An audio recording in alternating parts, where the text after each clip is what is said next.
Hello Virgo. So let's go ahead and get started. I have prayed over the cards, shuffled them. I'm going to pull 3 from Doreen Virtue's Archangel Power Tarot deck, 1 from John Holland's Psychic Tarot for the Heart. Go ahead and move these up. And I'm going to pull 2 from Doreen Virtue's Romance Angels deck. Okay, so the first card we have is 10 of Raphael. And if you read the bottom of it, it says, love and blessings fill your life. Harmonious relationships with family members, happily ever after. And if you look, you'll see a rainbow and the medical insignia, as well as a couple embracing, having a private intimate moment, and a couple frolicking in the back left side of the card. And what I'm getting from this is you've had a very turbulent time with your partner, maybe a number of months of arguments, not agreeing, and you're finally going to get to the place where that spark is back, where your commitment's back, where your joy is back, where you're just really ignited as lovers, set aflame again. And it's almost as though you're thinking it's too good to be true. You're waiting for, the next shoe to drop, waiting for something else bad to happen. But what they want you to know is, you're really at a place of peace and happiness now. Enjoy it. Let go of those worries and concerns so you don't bring anything back into the relationship, because you really are at a harmonious, happy time with your partner now, and enjoy it. And continue to invest that time and that bliss and that happiness with your partner, and you'll continue to have that, because it really is here. You finally, after all the work and the disagreements and the struggles that you've had, you finally have arrived at that place of happiness, bliss, joy. Enjoy it, because it's not going anywhere and you don't need to worry about that. 8 of Michael. If you can read the bottom of it, it says, you can be free. Make a courageous choice to change your situation, not seeing things clearly. I'm getting for a number of you, you're in a relationship where you're really just, you're feeling trapped. You're not happy, and it's almost like the emotions have gotten you so confused. You don't even know what to do. You don't know how to move forward. You don't know what your next step is to take, but you're definitely not happy. And I get for a lot of you, you just want to be free of the relationship. You want to be done. So what they want you to know is that, you can completely, in a moment's notice, change your perspective and free yourself from that relationship where you're not happy. You can completely leave the relationship. You can go get some counseling. You can try to improve it, but you don't need to continue sitting stuck in it, in a place of, unhappiness, because you deserve happiness, and they're there to help you get there. You just need to ask for their help and take those steps forward, because I get that you're keeping yourself stuck because of your perspective. So change your perspective, trust, have faith, and if you've done everything you can and it's just not working, it's safe and okay for you to walk away from the relationship. It's not meant for you. And if not, then listen to those steps and those intuitive nudges to go and try to work things out. But don't let yourself continue to sit and be stuck. That's not serving you or them.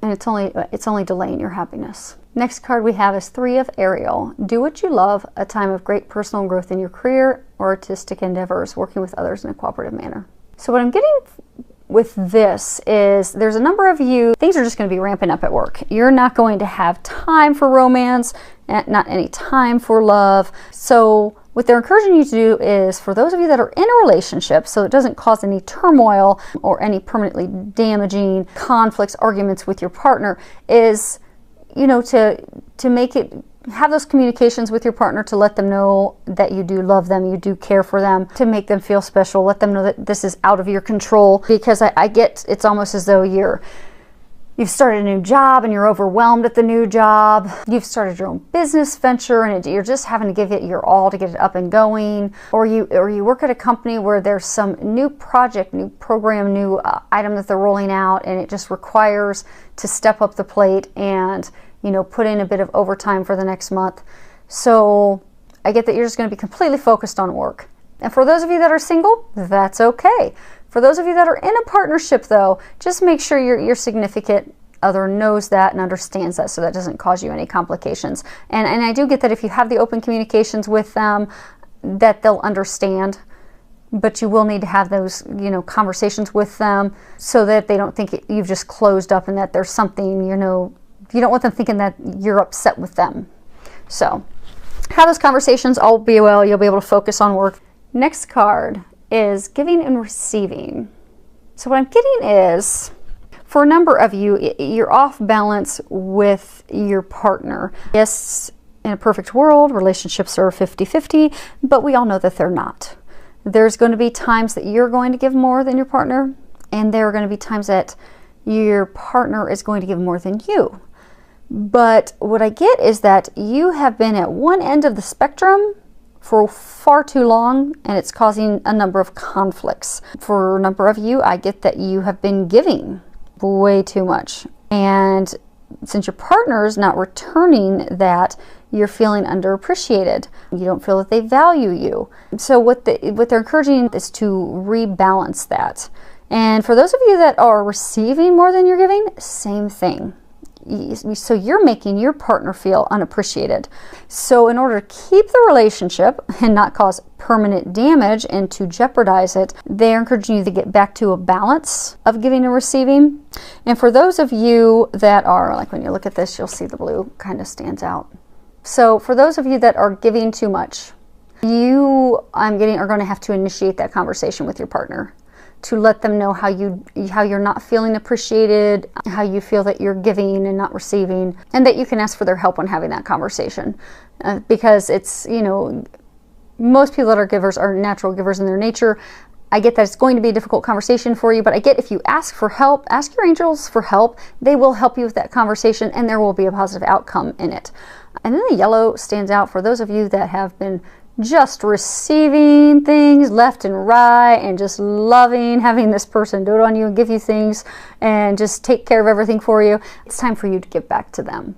So luckily for you, it doesn't really need a conversation, just for you to start taking care of them, helping them, giving them. And you're going to notice that they're feeling underappreciated and not valued. It's going to turn around and you're going to notice that's going to transform your relationship. So next card we have is children. Your love life is being affected by children. So what I'm getting is, for some of you, they're encouraging you to be playful and have fun like a child with your partner. For those of you that are single, I get that you're so focused and worried about finding someone that you're just not enjoying you and having fun with you. Don't worry and stress and be planning your life about all around finding that partner. Just go out and have fun. And for those of you in a relationship, you know, go and have fun together. That'll put that spark back in it. Just the playfulness with each other. It's, you know, it brings in, you know, romance and really, you know, sets the relationship on fire. So go and just have fun with each other. And what I'm getting for a small number of you is this is talking about how you've been trying to have a relationship. I mean, how you've been trying to have a child. You're in a very happy relationship. And your relationship has been very happy and blessed and very harmonious and loving for a very long time. But you've been trying to conceive a child and it's not going as planned and not been successful yet. And what I'm getting is you're so focused and stressed and worried about not being able to have a child and grow the family that you've desired your whole life that you're starting to block yourself. And for some of you, you're even starting to have arguments with your spouse about it. So what I'm getting is, this is twofold for you. I'm getting that if you can go and just stop worrying and thinking about that for a little while. I know it doesn't sound easy when that's something you really desire and want, but if you can stop thinking about that and just go and truly enjoy your spouse, your lover, just go and have fun and play together. Bring that spark back in, removing that tension that you've been having over, you know, not having and starting the family that you desire. But if you can just go play and have fun and forget about that, I'm getting that would remove the blocks It could ultimately end up leading to you conceiving the child that you desire. Because, oftentimes when we really want something so badly and we keep thinking about, oh, I want this, person, and, in your case, want to have a baby. But we'll say for somebody that's looking for a relationship, I really want this, partner. I really want to meet him. I really want to meet her. And that's all they ever think about. What they're coming from is a place of lack. So they're actually, energetically pushing that away from themselves. But those same people, you'll notice that when they stop and they're kind of like, oh, okay, whatever, I give up. It's just, I'm just meant to be single. And then they stop thinking about finding a partner and they just truly start enjoying life and enjoying themselves, and they don't ever think about it anymore. And that's when their soulmate walks into their life. And I'm getting it's a similar thing for you, that you need to let it go. Let it go, let God, have fun, enjoy your spouse. And I'm getting for some of you that's what's going to open up the blessing. It's what's going to bring you that child you desire. And ask the angels for help, because I'm getting that it's not an easy thing to do, but they can help you do that. So just ask for their help and they will. Next thing we've got is keep an open mind. Your soulmate may differ from your usual type in expectations. So I'm getting for some of you that are single, you have met the one, and not just the one, but a soulmate. But it's like you're blocking that person because they're not your normal type. So, maybe you like normally blonde females and she's a brunette, and you normally like, blondes that are really tall, and maybe she's just 5 feet 2 inches and a brunette. So you're just totally not looking at her as an option. Yeah, you kind of feel some connection, but you actually kind of keep purposefully turning away from it and hoping that that's not really what you're feeling, because she is totally not your type. But what I'm getting is if you open up to that and you let go of these expectations that you have and you just really open yourself up to it, you're going to find that person is perfect for you. And your expectations, the vision that you had in your mind, because I do get that's just surface things. And meaning that, if you put together your list and you said, I want someone that's financially stable, I want someone that's caring, I want someone that's loving, I want someone that, wants to have a family. I, desire someone that lives in the same city. I want someone that, enjoys spending time with their family. And then you also put this list of, oh, and I want her to be, 5 feet 9 inches and blonde hair and blue eyes. Well, what I'm getting is take away those, their looks. When it gets to the actual core depth of what you're looking for in a relationship, that person is that and so much more. And you'll realize it, and you'll realize how perfect they are for you as soon as you let go of those expectations and let go of that block, because you're blocking yourself from love. And for some of you, I get that that's really hurting that person, because that potential love injures that potential partner. That person who is your soulmate really does feel a connection with you and really does love and care for you. But you keep pushing them away because they're not this vision of what you think your partner is going to be. And that's really hurting them deeply. And what I'm getting is, if you can't let go of those expectations in the near future, you could very well permanently ruin your opportunity with that person. So just let go of expectations and just see how things go. Because I get that, for those of you that this is a message, you knew right away it was you knew who that person was. So just trust, just see how it goes. And you'll probably be blown away, because I get the person is like everything you've wanted and so much more. So just try it out, see how it goes. Because I got a feeling it's going to go amazing. So thank you to everyone who has subscribed to my channel. Thank you for all of your comments. I love your comments. I love your feedback. Keep it coming. I appreciate it. Filled with a lot of love, joy, and blessings.